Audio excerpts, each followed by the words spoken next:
Om Sri Sai Ram. Gita Vahini Chapter 5. Detachment from the fruits of action, the person of steady wisdom. If you have an eye on the fruits of your actions, you are liable to be affected by worry, anxiety, and restlessness. The question may arise, if the fruits have to be given up, how can one manage to live? But why this weakness of heart, this nervousness?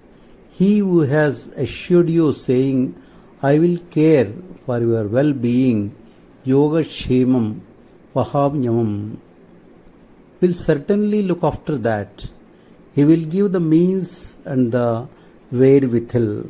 All you have to consider is, which is more important, a happy life or liberation from the circle of life and death. Happy living is of only short duration. The joy of liberation is eternal, unshakable. On this point, many commentators have exercised their intelligence and written differently. Many have said that the giving up of fruit is advised because there is no right or authority for the doer to desire the fruit. This is a great blunder. The Lord has said in the Gita, refuse the fruit, ma paleshu. That is to say, the deed yields results, but the doer should not desire the results or do it with the result in view. If Krishna's intention was to say that the doer has no right to the fruit, he would have said, it is fruitless, na paleshu, na meaning no. So, if you desist from action karma, you will be transgressing the Lord's command. That would be a serious mistake. When one has a right to engage in action karma, one has a right also to the fruit. Nobody can deny this or refuse this right. But doers can, out of their own free will and determination, refuse to be affected by the result, whether favorable or unfavorable. The Gita shows the way. Do, but don't be attached to the consequence. The desire for the result of your action is a sign of passion, rajoguna. The giving up of action because you can not benefit by the fruit is a sign of dullness, tamoguna. To engage in action, to know that the result will follow, and yet not to be attached to it or concerned with it, that is the sign of the quality of purity and serenity, sattva-guna. The yogi who dedicates all actions to God, who has learned the secret of action, combined with renunciating the fruits thereof, should have equal mindedness, sama buddhi, more than mind with attachments, sangha buddhi. For the intellect with attachments draws him into entanglement. This action is mine. Its results are due to my endeavors. I am the person entitled to it. Such are the thoughts that bind the doer. Krishna advised that one should rise above this mind with attachments and desires. He declared that equanimity, samatattvam, is the genuine devotional practice. Samatvam yoga mushyate. In the second chapter, Krishna has made clear in a general way 4 principal points. The principle of renouncing the fruits of action or absolute surrender, sharanagati. The Sankhya, see the glossary teaching. The yogic attitude, restraint, self-control, and the nature of the person of steady integral spiritual wisdom. Sthita Prajna, we have noted the first 3 already, now about the 4th. Krishna taught Arjuna the nature and characteristics of the person of steady wisdom. When Arjuna questioned him, Arjuna prayed, O Keshava, and when that appellation was used, Krishna smiled, for he knew then that Arjuna had understood his splendor. Do you ask how? Well, what does Keshava mean? It means he who is Brahma, Vishnu, Shiva and the three forms. Through Krishna's grace, Arjuna had reached that stage of realization. When Arjuna prayed for Keshava to tell him the true characteristics of a person of steady wisdom, he replied, Partha, such a person will be free from all desire and stable in the knowledge and awareness of the Atma only. Now there are two processes in this. To give up all the promptings of desire in the mind is the negative process. To implant ever-present joy therein is the positive aspect. The negative process is to remove all the seedlings of wrong and evil from the mind. The positive process is to grow in the field, thus cleansed, the crop of attachment to God. The plucking of the weeds is the negative stage. The cultivation of the crop you need is the positive stage. The weeds are pleasures that the senses draw from the objective world. The crop is attachment to God. The mind is a bundle of wishes.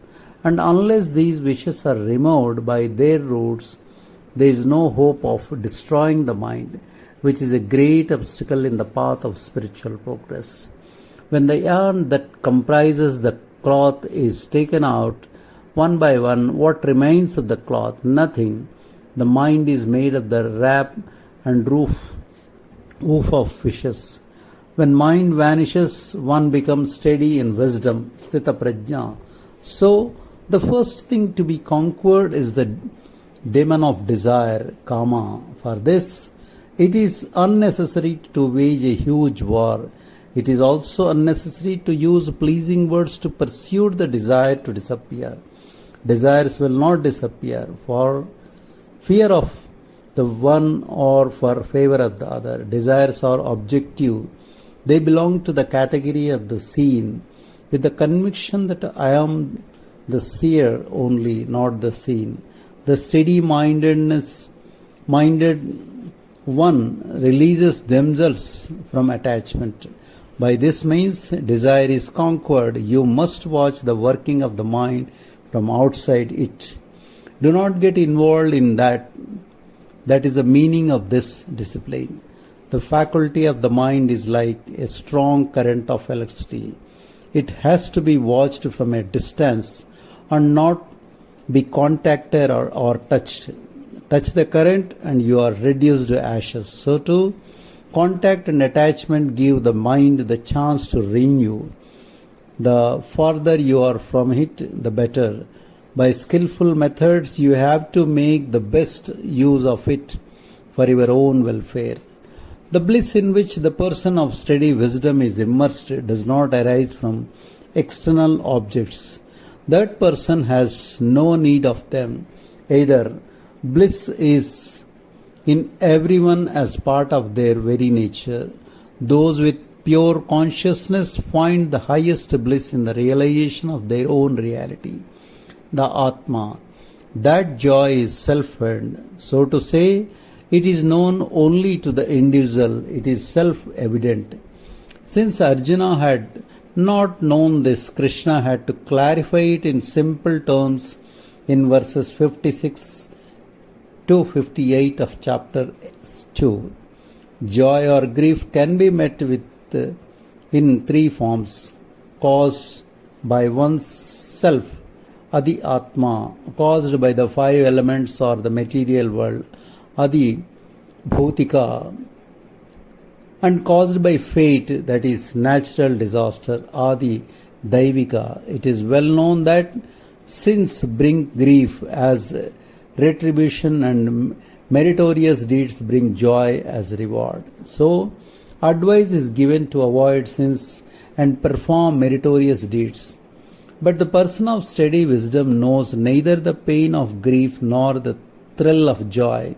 Such a person is not repulsed by one or attracted by the other and does not retreat before pain or run toward pleasure. Only those ignorant of the Atma will exalt or droop when stricken with joy or grief. The person of steady wisdom, Sthita Prajna, will be ever engaged in contemplation and rumination. The person is called a sage, and their intellect is steady because the senses don't harry it. One point has to be understood here. Consequent conquest of the senses is essential for spiritual discipline, but that is not all. As long as the objective world continues to attract the mind, one cannot claim complete success. That is why Krishna says, Arjuna, establish mastery over the senses. Then you need to have no fear, for they become serpents with the fangs removed. But there is still danger from thoughts and impulses that draw you outward. Desire has no limit. It can never be satisfied. So, along with mastery of the senses, one must also establish mastery of the mind. That is the sign of a person of steady wisdom. If this double mastery is absent, the person is a wisdomless individual, not a steady wisdom individual. Where does the wisdomless individual go? To perdition, nowhere else. The upward path, higher stages. That is, for the person of steady wisdom, of these two masteries, if the mind is subdued, that alone is enough. It is not necessary then to conquer the external senses. If the mind has no attachment to objects, the senses have nothing to climb to. They perish by inanition. Love and hate are both starved out of existence. The bonds with the objective world are cut, although senses may yet to be affected by it. For the one who has been blessed with awareness of the Atma, how can anything worldly bring grief or joy? Just as the stars fade into invisibility when the sun rises, so too when the sun of knowledge or wisdom rises, grief, agitation and ignorance vanish. People have three chief instruments: the mind, the intellect and the senses. It is when these three work in unison and cooperate with one another that either immersion in the flux or liberation in the knowledge of the Atma is realized. Krishna anticipated that Arjuna would be puzzled to know what would happen when which operates with which. So Krishna provided the answer. Arjuna, he said, when the mind cooperates with the senses, you enter into the flux called the objective world, samsara. When it subordinates itself to the intellect, you attain the knowledge of the Atma. One path leads to surrender to the world, the other to surrender to God. The intellect must resolve, the mind must carry out the resolution. That is the correct procedure. The senses have to be fully destroyed. That is the hallmark of a person of steady wisdom. So, when all beings are experiencing night, the person of steady wisdom would keep himself awake. When all beings are awake, the person of steady wisdom would be asleep. The literal meaning of this is that what is night for one is day for the other. But that would be absurd. It would mean the person of steady wisdom is the one who sleeps during the day and keeps awake at night. The inner meaning of this statement is very profound. Ordinary people are vigilant in the affairs that concern the senses that arise out of this world. Wakefulness is for them is the care they bestow on worldly pursuit. But the person of steady wisdom is unconcerned with these very things and is, so to say, asleep.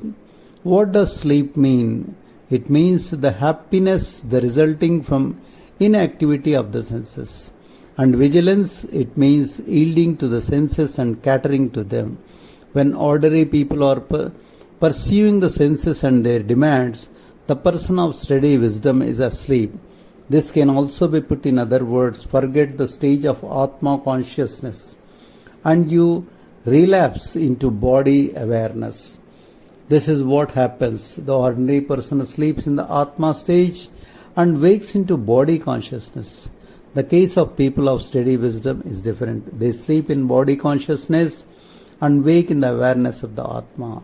They will not awake even by mistake in the sensory world, the world where the ordinary person is most vigilant. This is the inner meaning. It is far from the literal meaning, which if taken as true would entitle thieves, watchmen and others to name.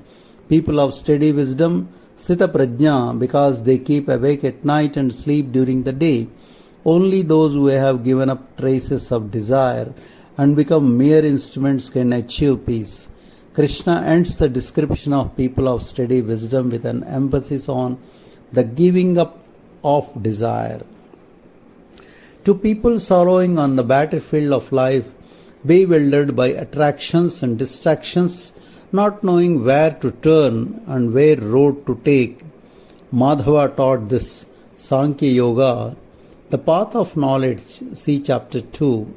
The other chapters are like commentaries on the teaching in this chapter. Arjuna, prepare yourself for giving up the mind, for being merged in your own self.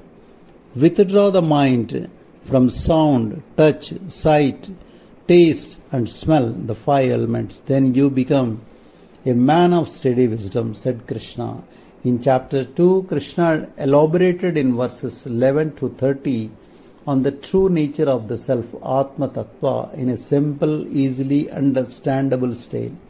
Then in verses 39 to 75, he taught the virtuous action, dharma karma, attitude, which is essential for attaining the Godhead, an attitude that is based on the yoga of action, which itself is embedded in a balanced state of intellect, which has already been prescribed. Jai Sai Ram.